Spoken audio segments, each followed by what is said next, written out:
Guys, our next guest is a genius when it comes to MMA analysis. You know him from his excellent work on CBS Sports Showtime and, of course, Morning Combat, where him and Brian Campbell are collecting every award possible. How about this? Congratulations are in order. The guys who just won Best Combat Sports Podcast and Best Sports Podcast overall at the Sports Pod Awards.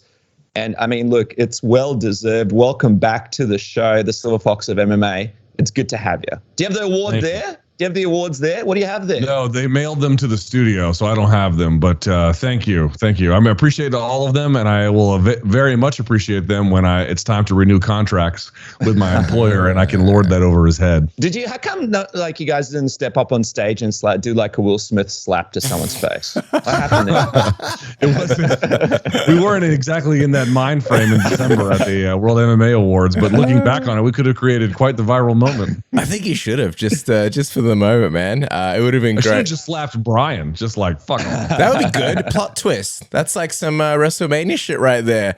Yeah, exactly. Luke Thomas just slapped the shit out of me.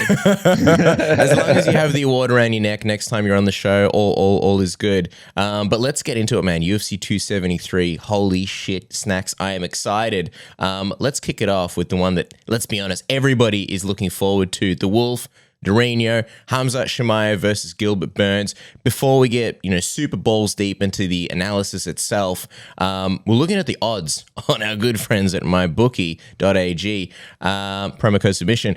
Khamzat Chimaev at the time was a whopping minus 550 favorite compared to Gilbert Burns, who was plus 375 underdog.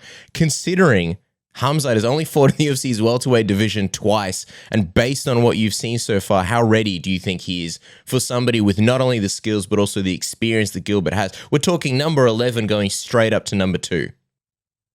Yeah, this is in many ways it's somewhat unprecedented, right? Because you've never quite seen exactly this guy with 4 fights. He's only been hit one time with a significant strike in his UFC run, and already he's fighting Gilbert Burns. I did do a video on this though, a little bit. I did a video where I just put it out as a matter of fact, where I was like, listen, none of these comparisons are ever identical. There's always a couple of meaningful differences. And there's a couple of different ways in which this one is different. But it reminded me of like 2 different fights. One, when St. Pierre at UFC 54 fought Frank Trigg, and then a little bit of Cormier beating Barnett. What do I mean by that? What I mean is that there are a time in a especially for the elite ones, which you discover after the fact, but when they're in the middle of their contendership run, you find that they get to an opponent, and when they fight that opponent, if they beat them, it doesn't just mean that they were better relative to them, but it tells you that they're like beating them tells you that they're ready for the entire, like anything that the division could possibly throw at them. And it's these like real big, it's not quite signature wins, because if they go on to be champions, then those end up being bigger. But these moments where they cross this point of no return, where there's just no longer a doubt, not merely about how good they are, but you are now certain that they are championship material one way or the other. Cormier, when he beat Josh Barnett for the Strikeforce Heavyweight Grand Prix, that was only his, I think, 10th MMA fight. And then when St. Pierre fought Trigg, that was only his 11th MMA fight. I think this will be Khamzat's 11th MMA fight. So it's happening around roughly similar times. And then I remember when St. Pierre beat Trigg, I was thinking to myself, wow, man, like, this is it. Like, he's ready to beat anyone in this division. And same with Cormier. And if Khamzat, I mean, we'll see if he doesn't even win, then this is irrelevant. But if he wins, you can see these moments among the greats. Well, these like inflection points where things begin to turn. So history has a way of rhyming itself to where we are today. Listen, I certainly think that Gilbert Burns is quite ready if to examine that for just a second. Like, I was down in Florida, I saw him. You guys probably saw MMA Junkie and Anatomy of a Fighter. Yeah, I mean, dude, we already knew Burns was good. We already knew he was more than good, elite. We already knew he was well-rounded, but there's no doubt he's prepared for this one. And on the Khamzat side, I don't quite understand the odds the way they are, perfectly candid, but I certainly recognize there's an extraordinary amount of enthusiasm about it. And so is he good enough? Is he ready? I guess we'll have to see. But listening to Burns, Burns was the guy who was like, all these guys are like, I'm expecting the toughest version. But the way that Burns talked about the very particular things that he did in cage control and gripping and whatnot, and certain attitudes that he possesses when he fights, it seems like he has done his homework. So that tells you that both Khamzat's in for a fight, and that whatever his ranking, 11th or whatever for Khamzat, that Burns treats him as very much a worthy adversary. So how good are they? How ready are they? I guess we'll find out. But they've done everything they possibly can up to this point, except for Khamzat fighting other contenders. Just going into the fight, like if Khamzat finds himself in danger on the ground and the fight stays standing, what are you expecting there? Because we know Khamzat has the power. Gilbert tends to get hit. He doesn't have the greatest chin, but then he also has great power himself. He even hurt, the otherwise invincible Kamaru Usman, and he's quite well rounded with some nice kicks as well. With Khamzat only ever being hit once in the UFC, this might be the most interesting aspect of the fight, man, if this goes down. It really does. I mean, there's two aspects to the standing that kind of matter. Actually, well, you know what? It would affect everything in different ways. But like we know, for an example, this fight's had taken place at 170, but we know for the Gerald Meerschaert fight, and perhaps some other ones as well, but let's just use that one as an example. Khamzat's power carries up a weight class. So he's a dude who can thump at 185. I don't know who Gilbert has fought who has power like that, candidly. So that's going to be a real tough thing. The other part is in the grappling, the size issue. Remember, Gilbert is at 170, but and granted, he was making 155 in the most unhealthy way, but I'm just sort of pointing at, you have a guy who was at 155, 170 versus a guy who's at 170, 185. I think in the grappling department, perhaps Burns will be better, perhaps not. But if Khamzat is on top, I do think that weight will really play a role. That strength will really play a role. He also seems to be strong for his size anyway. So, it would have to be a real tactical error, or there's just a gap in ability generally, I think, for Burns to get the better on the floor. Although certainly I think he can make trouble or he can neutralize. I mean, there's a lot of ways it could go. But to answer your question about size and power, that could play a role no matter where the fight takes place. I do think, though, it also should be noted, Gilbert will have a speed advantage. And if he's real careful about his timing, which is different than speed, but together they can be quite a potent weapon. While he might be giving up a little strength and size, he might be gaining a little bit in speed. And I also, this is the other part too, we just don't know. What's it going to be like if Gilbert can survive for 3 rounds, and now you got a guy like Khamzat who comes out like shot out of a cannon, right? Maximum energy, where he's picking up Li Jingliang, walking him over to the corner so he can yell at Dana White. I mean, that's fine against dudes who you can, easily beat. We're going to see if that's a wise call against someone like Gilbert. So fair to point out that size is relevant, power is relevant, all of it's relevant. But on the other side, there's some other factors that could counterbalance that. If you are Khamzat, because people, he's not just a grappler. He's certainly not like Khabib, even though Khabib's not just a grappler, but people have this vision of him doing his best work, at least in the UFC, grappling wise. So if you're Khamzat, how do you kind of approach that carefully? He's got a very, very, very good entry when opponents kind of maybe overcommit to their strikes. But if you're Khamzat, how do you avoid maybe some of the sneaky chokes that Gilbert Burns will have ready, in anticipation of that entry, and just to, get himself out of trouble? And if you're Burns, what are some of the things that you can do if you find yourself on the back against Khamzat? One of the things that Burns was saying to me that I thought was really interesting was, he couldn't tell me a whole lot. Obviously, they're going to keep some things hidden from media and everybody else. But one of the things he was saying that I thought was kind of interesting was, he seemed to think that there were going to be parts of the fight where he knew he was going to be on the defensive. And again, every elite fighter always plans for what do you do in a bad situation, but they usually also do a little bit more focusing on their strengths. And I'm sure Burns did that as well, but I just mean to say the following. He seemed to think that there was going to be a moment in time, perhaps several of them, where he wasn't even necessarily looking to, I'm going to catch a submission from this position, or I can land a clean shot. He was saying, I'm going to defend every shot. If I get taken down, I'm going to stand up. If he takes me back down, I'm going to, he had a series of answers for all these different positions. It seems to me like what he wants to do is in both guys, he really wants to test Khamzat, not just in skills, but in that cardio. He wants to make Khamzat work. I think that's pretty important. By itself, we have no idea if that's a good suggestion because we don't know what his cardio will look like. I'm sure he trains hard, but having never been there, it seems like a wise bet. And it also seems wise to be defensively sound. In terms of the offense, though, he didn't give me a clear sense of anything. He didn't seem to indicate, I mean, that's probably, intentional, I'm sure, but he was thinking very much about how do I neutralize this guy. So that's something to pay attention to, is to what extent can Gilbert Burns defensively or offensively make Khamzat work. In terms of other things he could go for, obviously you would want to avoid things that put you on bottom, jumping on guillotines, unless you really have a very good reason to do it. But if I'm Gilbert Burns, I'm going to test the defensive wrestling of Khamzat a little bit. I'm going to go, work on lateral movement, high, low, in and out. I really want to play a game like Volkanovski a little bit where you can tag and go. I think that's going to be pretty important. Frustrate him, make him. You have to make a guy like Khamzat who is so full of confidence. That's a guy that's difficult to beat for a lot of reasons. But one thing you might be able to tap into, difficult, easier said than done, is to lull him into mistakes, pull him into it by virtue of different tricks you can use. And one of them, of course, is making him work. So I think that's going to be important is, keeping distance. They're in a big cage. They're not in a small cage, jabbing and going. See if you can get this guy frustrated. Test his wrestling. Test his defensive wrestling. Test his grappling. Because he's always the one who's dealing. What happens when the other guy is dealing? That's sort of a big thing. And if you're Khamzat, I don't know exactly what approach he wants to take because Gilbert can be quite tricky on the ground, obviously, given his background. But he's not like a super, he hasn't been in MMA. A super intensive guard threat. That's not exactly what he does.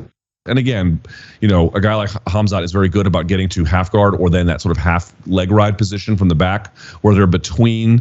Khamzat is usually between his opponent and the fence, which is intentional, so he can keep them off the fence and he can control that space. So if you can get to a position like that, obviously go for it. But if I'm Khamzat, I'm going to start leading out with the jab. Really start pumping in his face. I don't know to what extent that's a viable weapon for him, but something where you can make Gilbert taste that power. If he's already defensively minded and you can really stick him, bloody his nose up and really let him know, dude, you're in here with a legit 185er. To what extent does that deter him from other kinds of attacks? And then other things might open up. But honestly, to answer the question more broadly, what are they going to do? Dude, that's what the mystery is. I really don't know what weapons they're going to employ. I have not done enough tape study to see what Gilbert might have done or conversely. But in a broader picture, those are some of the things that I'm identifying.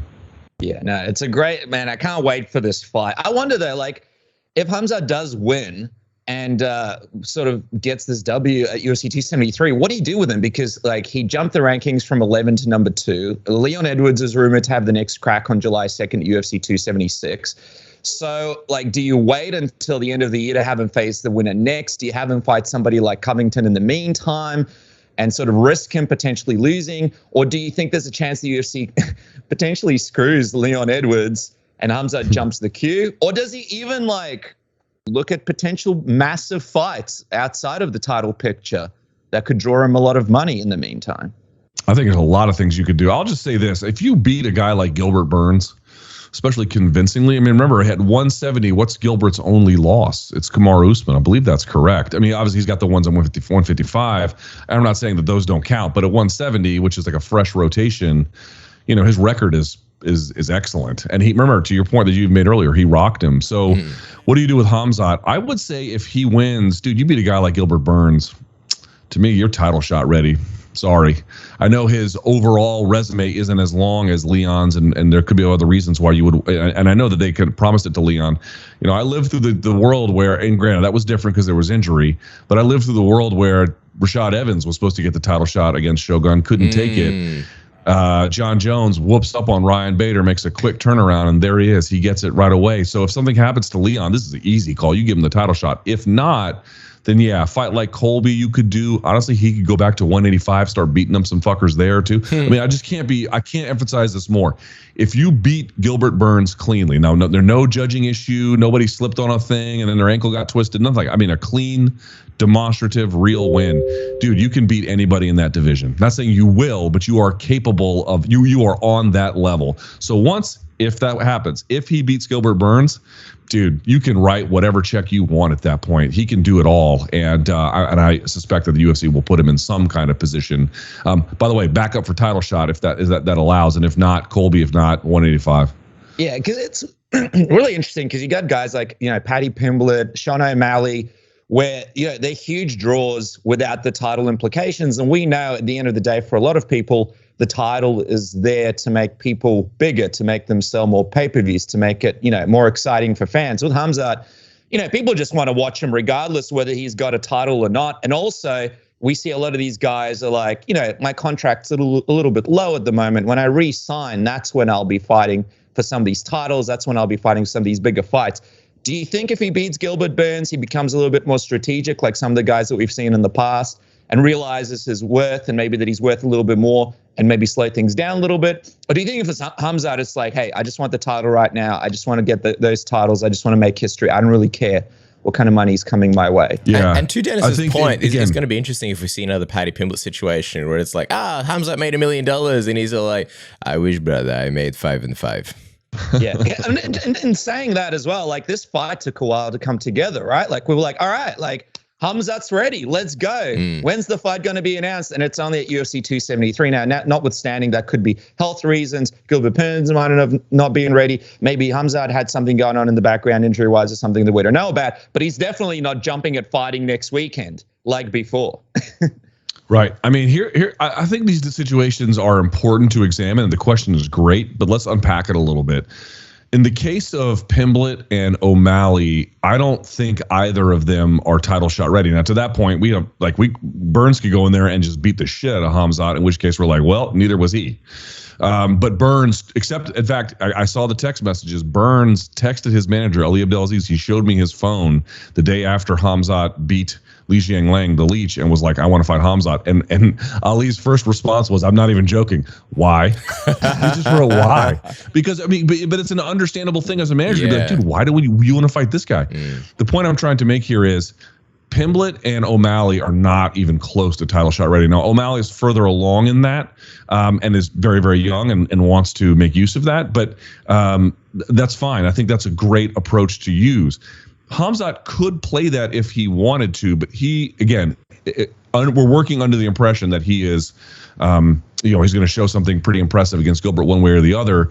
And so I think he's just looking to catapult to the front. I think if you did that with Pimblett or O'Malley, maybe they would get better contracts, right? Let's say, I'm going to take a title fighter or number one contender, but we'll give you a new contract or something. Even then, that wouldn't be the appropriate place for them just right now. And again, we don't even know that for Khamzat, but we at least have a reason to believe that. So for me, like it's like with Jones, when Jones was around, different situation, different era. And he went through Matt Yushchenko and Vera and Bader and everybody else, but he didn't need to. He could have zipped right to the front there for the most part if that was something he really wanted. But for other ones, that's really not going to be the case. Like guys like Pimblett, I think he could be very good. This is the point I'm trying to make. Dude, some contenders like Khamzat and others, you can just tell very early on that we don't know how far they're going to go, but they could be quite special. There are other ones who end up being very good, but have a bit of a more up and down contendership run. Doesn't mean they won't be champion. Doesn't mean we won't love them in the end, but they just don't have that exact trajectory. So why make everyone work on the same trajectory? I realize that's not your question, but just sort of pointing out to the audiences here, people need to be brought along at the speed for which they're ready. They're ready could be financial reasons. They're ready could be like game development reasons or some combination of all of them. Khamzat, for better or for worse, appears to think and believe, and he might be ready. Pimblett and O'Malley do not. That seems entirely fine to me. It would just be amazing, like if he continues to dominate the way he has, and he comes out squeaky clean after Gilbert freaking Burns, and then also the purse that we find out, what he's making. But just quickly, speaking of squeaky clean, you'll love this one, Luke. Your body is a temple and nothing but the best for you with Manscaped's premium shower care products. Of course, you start with the delicious body wash, then you move on to the 2-in-1 shampoo conditioner. Nobody, if you're a busy man, has time for more than one step when it comes to shampoo and conditioner. Then you get out and you use this fantastic hydrating body spray so that you don't look like a leathery old glove throughout the rest of the day. You splash on a bit of deodorant and then you finish it off with the lip balm so you don't have crusty ass lips like I often do. I need to use more of the lip balm, and you'll smell delicious all day, and you'll be a treat. Ask my girlfriend, she's eating me more than ever. Isn't that right, Dennis? Well, yeah, it sounds like it, man. And you can do that at home as well if you have a girlfriend, or maybe find a girlfriend, thanks to Manscaped, and 20% off with the code word submission. Get that free shipping as well. Get some Manscaped into your life and change your life forever. And Cass, we mentioned it before, Khamzat Chimaev a whooping -550 compared to Gilbert Burns, who is a +375 at the time of this recording. There is some money to be made, people, and there is one place to go to do it, and that is at mybookie.ag. Use the code word submission and double that first deposit. This could be the weekend that you make that serious cash, thanks to our friends at MyBookie. All the best odds, all the best sports, everything that you want to bet on. over at MyBookieCast. That's right. Speaking of the fights this weekend, when you're paying for that pay-per-view and you're online, you don't want your credit card information or your PayPal information leaked. Protect yourself with a VPN like NordVPN. Also, you can watch anything, whether it's the fights, whether it's Netflix, whether it's anything. No buffering, no speed lowering, no bandwidth throttling, and you're protected because, we all like the spicy websites and the incognito mode. It just doesn't do enough. You don't want your internet service provider pulling you up on what you're looking at on the internet. So use NordVPN and watch safely, no matter what Wi-Fi you're connected to. Isn't that right, Dennis? That's right, man. No matter what kind of smashing you're watching on the internet, make sure that you're safe while you do it with our friends at Nord and grab this amazing deal. Go to nordvpn.com/submission. Get a huge discount off your NordVPN plan, plus their crazy threat protection, which comes for free, and one additional month as well for free. It's completely risk-free with Nord's 30-day money-back guarantee. Go to nordvpn.com/submission. Click the link in the description below and get on it, folks. So there's a lot there to unpack as well, Luke. But let's get into the rest of the card, because very excited to get your read on this Aljamain Sterling Petr Yan rematch. They finally have the long-awaited rematch, and it's really on Aljo here to prove that he sort of deserved to hold that belt. And in the first fight, it's almost like he was trying to do too much early on, and not much of it was working. Do you see him doing better or differently as we approach this rematch this time around? I don't. Dude, Petr Yan is a tough puzzle to solve, man. I mean, a tough puzzle. And the problem that Sterling has is that, dude, Yan got a good look at his game. Good look at his game. And I don't just mean the overall, like, what he did, but I mean, like, favorite entries, exits, tendencies, looks, grip strength, all of it. He got a nice, clear look at it. And you're going to have to really kind of, and you could say, well, isn't the opposite true? Right. But the difference is that Petr Yan lets the fight come to him a little bit and then makes all these adjustments later. So he has this ability to kind of modularly pick what parts of his game are useful or necessary, and either can jettison them at any time that they're not relevant, and then put a little bit of different tweaks on them. I'm just pointing out, getting a look at Petr Yan is also valuable, but it's not as valuable as it is given how they fight, given some of their styles and their abilities. It's a tough thing. And the other part is, like, dude, Petr Yan gets stronger as the fight goes on. The first round is usually one of his shittier ones. In fact, in the first fight with Aljo, dude, Aljo was raining on him. I mean, he couldn't find a dry place no matter where he looked. And so, that was a round that I did give to Aljo, but like, it's like two problems that I think Aljo's up against. One, you have this master and the ability to make adjustments in a combat sports bout who's got super well-rounded abilities, and no one ever talks about it. Amazing takedown defense. So really, Aljamain, unless he can do something that really nobody else has kind of done for any kind of sustained way anyway, he has to fight with him on the feet. Now, again, Aljo's stick and move in that first round the first time was really, really good. But as we saw, like, Yan begins to take pieces of it away, and B, just the amount of effort it took to get that round wasn't scalable. He couldn't do that for 2, 3, 4 rounds. So I got to tell you, like, I think Aljo's up against it here on this one, which I say knowing that Aljo is, I know that people, the first fight was weird and people don't want to give Aljo the champion status, but let's say no one was champion here. At a bare minimum, he'd be number 1 contender. Like, he's a very deserving fighter of this opportunity, and I grant he's the belt holder, so it works the other way around. But I'm just pointing out that, like, Aljo is not a joke. He's a very difficult fighter to beat. But if you're up against a guy, again, we don't want to overstate comparisons, but it is very different to watch guys let fights come to them and then just pull the Jenga pieces out of your game, which is what Mayweather did. That Mayweather, like, if you didn't beat him in the first 6 rounds, you were fucked. You ain't beating him in the last 6.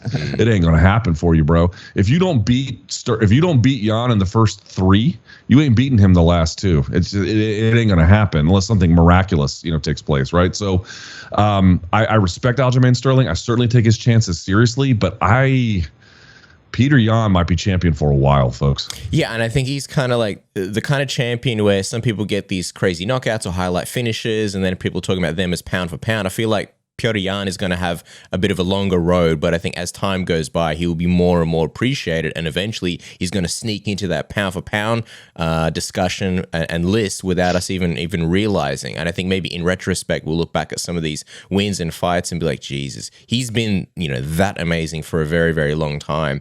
I'm going to skip ahead to the main event just because, just for no other reason than time purposes. Isn't that wild? Isn't that wild? Like the biggest fight on this card, there's no title on it, and then the 2 title fights are unimpeachably good. Yeah. But most folks want to talk about Khamzat and Gilbert, and this co-main event, people are treating it like an afterthought. Me too.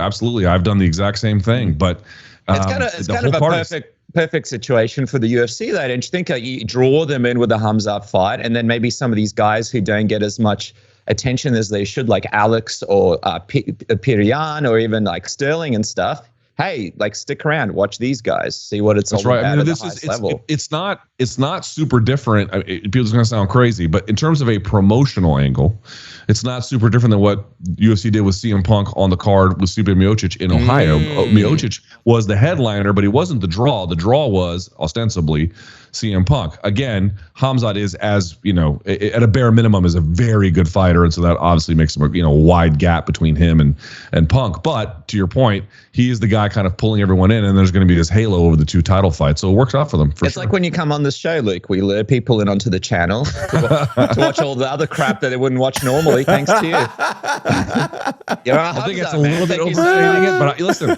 I'll take that compliment. Don't think that I won't. I will. Hey, we see you getting the awards, man. We're just trying to get some clout off your back, so we appreciate you. You can have it. Dude, you had a great chat with Alex Volkanovski recently. Really enjoyed it. You talked about his style, scrambling the brain of his opponents, and how he kind of lures them in thinking they have the answer for him, but he's already got the answer for their anticipated answer. It basically traps them in a way, in layman's terms. What are some of the ways that you see him trapping and luring Korean Zombie in a fight that I think even at this point, and maybe one of the reasons why it's not the most anticipated one, a fight that most people are favoring Alex pretty heavily? Yeah, and they should be. Korean Zombie is obviously quite good and a fan favorite, but I don't. And again, with the 4-ounce gloves, anything could happen. Korean Zombie beating anyone in that division with his hands, or even a twister or anything else. We already know how good he is and what he's capable of, and Volkanovski's human. So in that sense, you have to take that seriously. But the thing I would just sort of point out about all of this is, I don't think that there are not a lot of fighters doing what Volkanovski does. Like not even close, not even a little bit. It's one thing. Like this is why I asked him. I started the conversation with him, and I was asking him, like, when you start training, you just learn, hey, here's an armbar, here's a jab, here's a whatever, and then eventually you realize, oh, I like doing certain things, or I'm good at certain things, and then a broader, bigger picture of a game that you work on, and that changes over time as well. But that's how you build one. And I was trying to ask him, like, what do you do now? When did you really start that, like this version of things?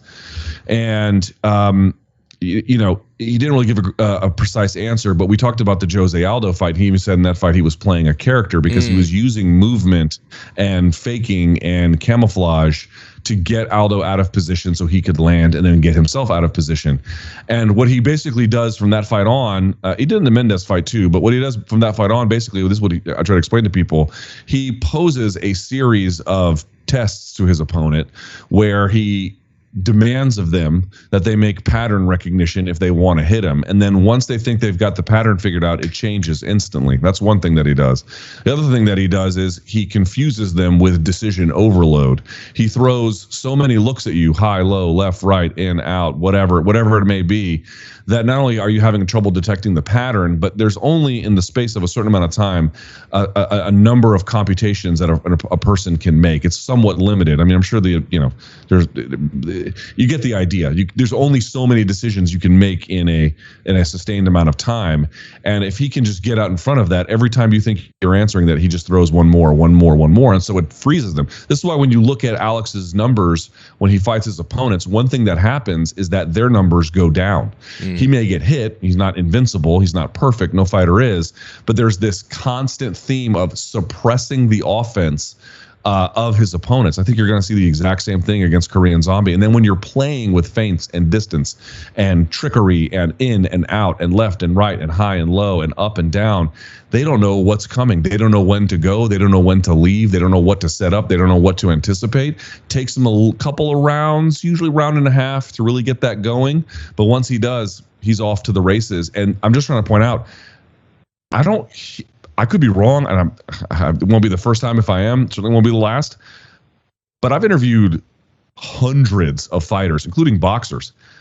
I don't hear a lot of them with this strategy that they think of in this way to get their elite opponents behind them. They usually think of, I've got a strength, I'm just going to drive that into the fight, or something like that. This guy goes, I'm going to scramble their brains so that before anything else can happen, they can't make the proper computation to take advantage of this. That is so far out advanced past what other fighters are doing.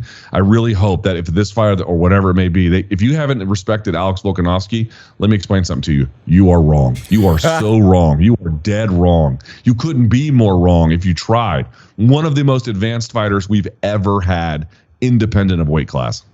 Oh yeah, absolutely. And I think like even just from watching his training footage over at Absolute MMA and stuff, whenever I was there, this guy, what people don't understand about him is not only is he so smart, and by the way, shout out to Joe Lopez and Eugene Behrman for doing such a great job with the strategy, but physically, this guy is an absolute beast. Like, has a crazy chin. You know, I've seen some sparring footage of him with really big guys. Like he actually has a lot of power and a really strong chin, and he's a crazy athlete. So it's just a crazy combination of things that people don't realize. And I would add a quick note to that. Rich Franklin once told me that having good cardio can actually help your chin, because when you're really good, I mean, fight, like Rich Franklin was a pro's pro. He won, he lost, but he was a pro at all times. Always made weight, always trained his ass off, always was on time for everything. Like, he was a pro. And he told me once that, like, you can have, if you have really good cardio and you get clipped, you can actually recover a little bit faster. Now, I don't quite understand the biology behind that, but he was adamant about it. And so it's something to think about as well. Like, he has good power, he gets hit. You go back to the Mendes fight, dude, Mendes has crushing power, and he drilled Volkanovski, and Volkanovski took it, and it was bad for a second, and then he got back up and he plastered him, So this guy has not just resiliency, but his cardio and his strength empowers him to do so much, which is so funny when he ends up just being like jab, leg kick, and he's out. It makes people crazy, but he can play all the levels. Yeah. And also always willing to fight. I remember early in his journey, injuries, but he had to fight. So he just kept going. He's not a guy that sort of avoids tough matchups. He's beat Aldo, Ortega, Chad Mendes, possibly Korean Zombie this weekend. Let's not forget Max Holloway twice. We mentioned how, people aren't kind of giving him the respect that he deserves. What do you think he needs to do to sort of lock in this sort of respect and accomplishment that people aren't really giving him? Do you think it's this third Max Holloway fight with the definitive win? What do you think he needs to do here for people to realize just how good this man is? Partly he's up against it because he doesn't do, the Colby Covington thing or anything even approaching that. And he's tried it a couple times, and the fans, they don't really respond to it. The problem the problem that he's got is he's beaten up everyone's favorite fighters. And then it only gets worse with Saturday. You know what I mean? Because everybody, I'm sure you guys too, all of us do. All of us like the Korean Zombie. Yeah. We all respect him. He's been giving us delights, for a long time, and so that will hurt him. But I said this to I think maybe I said to Brian Campbell or somebody else. I was saying, like, okay, you're beating up everyone's favorite fighter. That's not great. But if he goes out there, like, I felt a shift after the Ortega fight. Oh yeah, because it wasn't just like he kicked his ass, although Ortega had his moments too, but that was it, right? He had these moments where, like, you couldn't deny the resiliency he had to show. And then after getting out of the subs and everything else, diving back into Ortega's guard and putting it on him and all that. Like, it was such a display of MMA skill that even the biggest reluctant fan had no choice but to award him that. I think if you go in there, you blow the doors off Korean Zombie, yeah, you're going to break a few hearts because everyone likes him. But I think that will be one of those things where he really, people begin to be like, this guy just delivers action, and like, he's not winning by accident. And that was so fun to see, like, making memorable moments for fans. It carries a long shadow. The last thing I'd say, though, is you're right. I think all roads lead to Max. Now, if Korean Zombie wins, and forget it, it's all out. But if Alex wins, and, Max was supposed to be on standby for this or whatever was going to happen, I think that's going to be the do or die, frankly, for both of them. And obviously, in what kind of future they have at 145. But if if Alex can go in there and beat Max a third time, and this time try to, easier said than done, because Max is a elite professional fighter as well. But if you can have a performance in that third fight that was somewhat eluding you in the first and the second, and there's some real finality, I think it would close the book on these lingering doubts or just criticisms that the fan base has that I'm not going to say are fair, but yeah, the first two fights with Max were close. They were really, really, really close. And as long as, and I said this to, yes, I did say this to Brian Campbell. Remember the difference.